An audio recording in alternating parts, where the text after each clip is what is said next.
گزشتہ 2-3 ہفتے سے پورے سوشل میڈیا پر ایپسٹین فائل کا بڑے زور و شور سے تذکرہ ہے، بلکہ ایک ہنگامہ بپا ہے۔ ان فائلز میں وہ چہرے اور وہ نام ہیں جنہیں سن کر انسان حیرت کیے بغیر نہیں رہ سکتا۔ بل کلنٹن، بل گیٹس اور اسی طرح پرنس اینڈریو،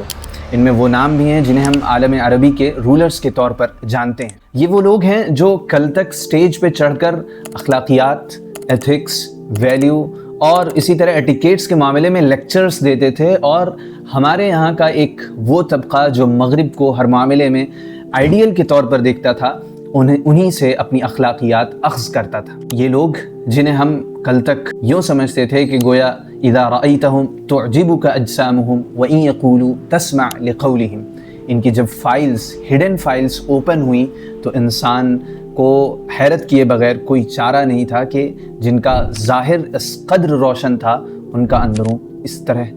تاریک بھی ہو سکتا تھا۔ اور اقبال کا وہ شعر لا محالہ زبان پر آ جاتا ہے کہ تو نے کیا دیکھا نہیں مغرب کا جمہوری نظام،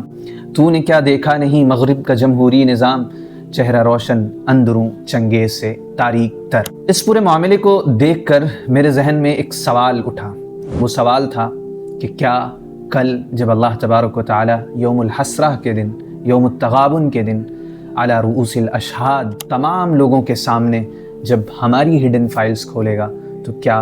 ہم اس دن اپنی عزت، اپنی امیج بچانے کی طاقت رکھتے ہوں گے؟ کیا ہماری ہڈن فائلز ایسی پاکیزہ اور ایسی پاک ہیں کہ انہیں دوسروں کے سامنے کھولا جا سکے؟ جن لوگوں کو نہیں معلوم ہے ان کے لیے عرض ہے کہ ایپسٹین دراصل ایک بلینئر شخص تھا، ساتھ ہی اس کا نام ایک انٹرنیشنل بین الاقوامی اسکینڈل سے جڑا ہوا تھا۔ اس پر یہ الزام تھا کہ اس نے اپنے پرائیویٹ جزیرے میں کم عمر بچیوں کو، نابالغ بچیوں کو کا ایک پورا ریکٹ چلا رکھا تھا، جن کے ذریعے وہ بڑے نامی گرامی لوگوں کی خدمت کیا کرتا تھا، اور اس جزیرے میں بہت ہی ویل نون پرسنالٹیز آیا کرتی تھیں۔ اس شخص کو 2005 میں گرفتار کیا گیا اور پھر اس کے بعد اس پر کیس چلا، پھر وہ آزاد ہوا، پھر اخیر میں 2019 میں امریکہ کی ایک جیل میں اس کی بڑے ہی پر اسرار طریقے پر موت ہو گئی۔ فائل جسٹس ڈپارٹمنٹ کے پاس 2019 سے ہی تھی اور جس کی بڑے لمبے عرصے سے مانگ ہو رہی تھی کہ اسے ریلیز کیا جائے تاکہ مظلوموں کو صحیح طور پر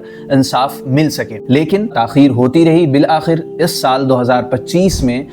کانگریس میں باقاعدہ ایک بل پاس ہوا جس میں یہ منظوری دی گئی کہ اس بل کو امریکہ کا جسٹس ڈپارٹمنٹ منظر عام پر لائے گا، اس سیلڈ فائل کو انسیل کرے گا۔ جب وہ فائل سامنے آئی تو اس نے پوری دنیا کی توجہ اپنی طرف کھینچ لی، اور ظاہر ہے ایسا ہی ہونا تھا۔ وہ فائلز جب سامنے آئیں تو بڑے بڑے لوگوں کی شہرتیں خاک میں مل گئیں، اور اب وہ اس لائق نہیں بچے کہ وہ کسی کو اخلاقیات کے معاملے میں کوئی لیکچر دے سکیں۔ اس پورے مسئلے کو کئی طور سے دیکھا جا سکتا ہے، اس کے تجزیے کی کئی صورتیں ممکن ہیں، اس کی اخلاقی نوعیت پر بھی بحث ہو سکتی ہے اور تہذیبی ثقافتی لحاظ سے بھی اس پر کلام کیا جا سکتا ہے، لیکن ہم جس ایسپیکٹ کو ریز کرنا چاہتے ہیں وہ ہماری خود اپنی ذات اور آخرت سے متعلق ہے۔ وہ یہ کہ ہم بھی ایک دنیا نامی جزیرے میں رہتے ہیں، اور ہم بحیثیت مسلمان یہ مانتے ہیں کہ ہماری فائلز تیار ہو رہی ہیں۔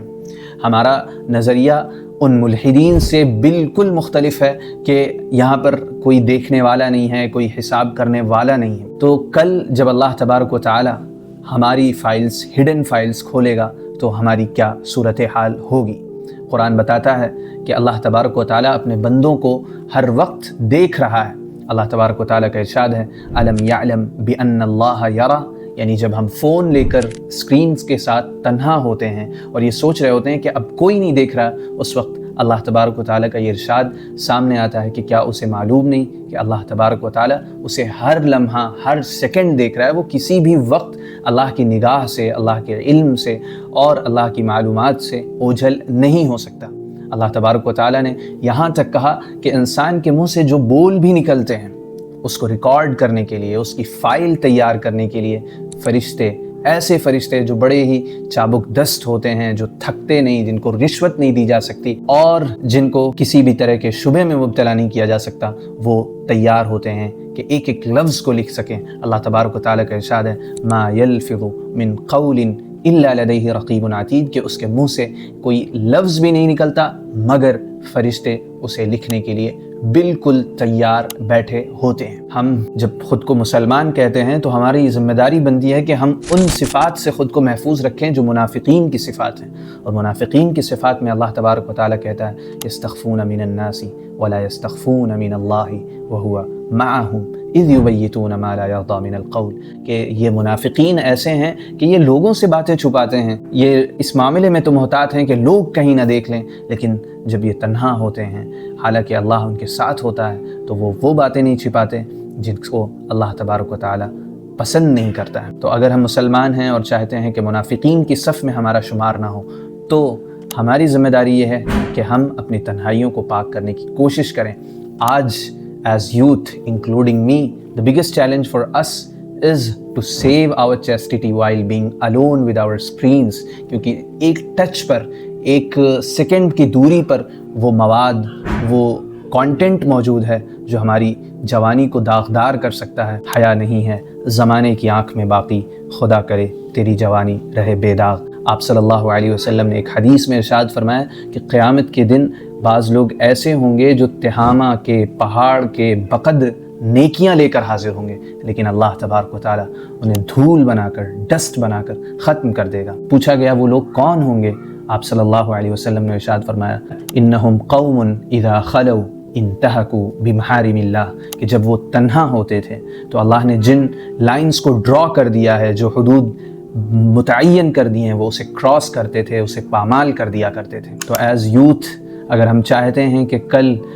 پوری دنیا کے سامنے ہماری فضیحت، بے عزتی اور ذلت نہ ہو، کیونکہ ہم یقین رکھتے ہیں کہ کل ایک دن آنے والا ہے جب ہماری فائلز کھولی جائیں گی اور اللہ بتائے گا کہ ہم نے اپنی تنہائیوں کو کیا کیا، جس دن یہ پتہ چلے گا کہ کیا ہم واقعی اس امیج کے حامل تھے جو امیج ہماری سوسائٹی میں ہے، ہمیں حافظ کے طور پر، عالم کے طور پر، یا جس لقب سے بھی پکارا جاتا ہے، جس دن وہ فائلز کھلیں گی اور جس دن ظالم لوگ یہ کہیں گے یا ویلتنا ما لہذا الکتاب لا یغادر صغیرہ ولا کبیرۃ الا احصاها، کہ یہ کیسی کتاب ہے کہ اس نے چھوٹی سی چھوٹی بات کو بھی اپنے ریکارڈ میں لے رکھا ہے۔ تو ہمیں اس دن کے بارے میں سوچنا چاہیے۔ یہ ایپسٹین فائل کا موقع صرف مغرب پر نقد کرنے کا موقع نہیں ہے، بلکہ یہ ایک ہائی ٹائم ہے کہ ہم اپنا جائزہ لیں کہ ہماری تنہائیاں کیسی ہوتی ہیں۔ ہم دوسروں پر باتیں بھی کر سکتے ہیں، نقد بھی کر سکتے ہیں، لیکن اگر ہم اپنی اصلاح کی طرف پہلے متوجہ نہیں ہوئے